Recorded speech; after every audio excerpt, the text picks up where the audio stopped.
মন্ত্রী মহোদয়কে প্রশ্ন করুন। মাননীয় সদস্য মন্ত্রী মহোদয়কে একটা প্রশ্ন করুন। আমি তারপরেও মাননীয় প্রধানমন্ত্রীকে আমার এলাকায় আমন্ত্রণ জানাচ্ছি, যাতে করে হাতিয়াতে একবার ঘুরে আসেন। আমাদের এই প্রজেক্টটি 2100 কোটি টাকার প্রজেক্ট কেটে শুধুমাত্র 800 কোটি টাকায় নিয়ে আসা হয়েছে। এই প্রজেক্টটা যদি ডিপিপি আকারে দেওয়া হয়, ডিপিপি আকারে পরিকল্পনা মন্ত্রণালয়ে দেওয়া হয়, এখানে যত পরিমাণ কাজ হবে এটা দীর্ঘমেয়াদে সরকারেরই যে বাজেট, সেই বাজেট ক্ষতিগ্রস্ত হবে।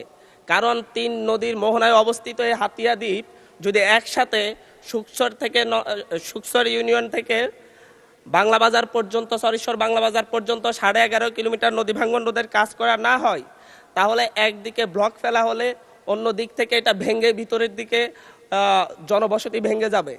আমরা একসাথে এই প্রজেক্টটাকে পুনর্বিবেচনা করার জন্য অনুরোধ করব এবং আমি হাতিয়ার মানুষের পক্ষ থেকে বলবো যে এখানে বাস্তব যে কারিগরি টিম গঠন করা হয়েছে, কারিগরি টিমের রিপোর্ট অনুযায়ী আমাদেরকে যেন হাতিয়ার এই নদী ভাঙ্গন রোধের জন্য পর্যাপ্ত বরাদ্দ যেন দেওয়া হয়, যাতে করে নদী ভাঙ্গন থেকে হাতিয়ার মানুষের যে দীর্ঘ 60 বছরের যে নদী ভাঙ্গনকে হাতিয়ার মানুষ মনে করছে এটা তাদের জন্য অভিশাপ। আসলে স্রষ্টার পক্ষ থেকে কোনো অভিশাপ হয় না,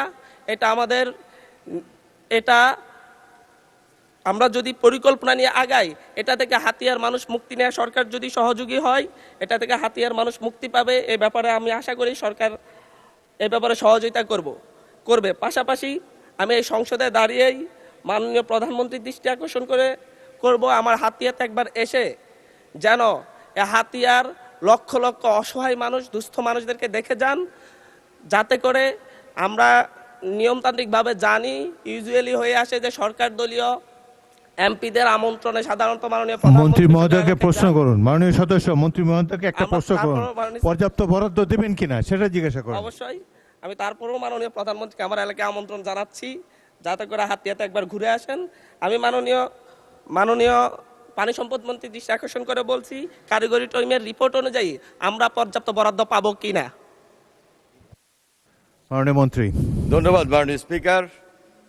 হাতিয়া একটা দ্বীপাঞ্চল এবং প্রতি বছরেই এখানে প্রকৃতির সঙ্গে যুদ্ধ করে সেই নদী ভাঙা নদীর আশেপাশে এলাকার মানুষ সেখানে বসবাস করছে। খুব স্বাভাবিক কারণেই প্রতি বছরে ইমার্জেন্সি ওয়ার্ক বলেন আর পার্মানেন্ট ওয়ার্ক বলেন, সেখানে পানি সম্পদ মন্ত্রণালয় সবসময় সজাগ রয়েছে এবং বড় ধরনের প্রজেক্ট নিয়েই ইতিমধ্যে 800 কোটি টাকার একটা প্রজেক্ট সেখানে বাস্তবায়ন করার উদ্যোগ গ্রহণ করেছে। ওনার যে প্রশ্ন সেটি হলো সুকচর থেকে বাংলা বাজার পর্যন্ত। আমরা আশা করছি যাচাই বাছাই এবং সমীক্ষা শেষে এই ব্যাপারে প্রয়োজনীয় উদ্যোগ গ্রহণ করব এবং ধারাবাহিকভাবে সেটি সম্পূর্ণভাবে বিদায় আমি ওনার দৃষ্টি আকর্ষণ করছি এবং আমরা আশা করছি যে খুব শীঘ্রই আমরা সমীক্ষা কাজে হাত দিব। ধন্যবাদ মাননীয় স্পিকার।